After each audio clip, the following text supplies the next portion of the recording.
Përshëndetje, kjo video shkon për të gjithë të rinjt e vendit ton që kanë dilema a të rinë apo të largojnë, që kanë dilema a të lidhin martesë apo të vazhdojnë të vetëm për shkak të vështirësive ekonomike që përballen.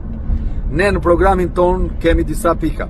Së pari, për të gjitha çiftet e reja që nuk kanë mundësi ekonomike, parashikojmë programin për blerjen e një apartamenti me sipërfaqe deri në 80 metra katror, me kredi me interes fiks të pandryshueshëm 1%. Diferencën e paguan shteti shqiptar.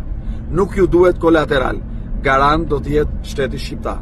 Së dyti, për të gjithë çiftet që bëhen me fëmijë, nga dita e parë e lindjes e deri në moshën 18 vjeç, parashikojmë një pagesë prej 3.000 lekë të reja në muaj, në 4 vitet e para e standaj në 5.000 lekë të reja në muaj.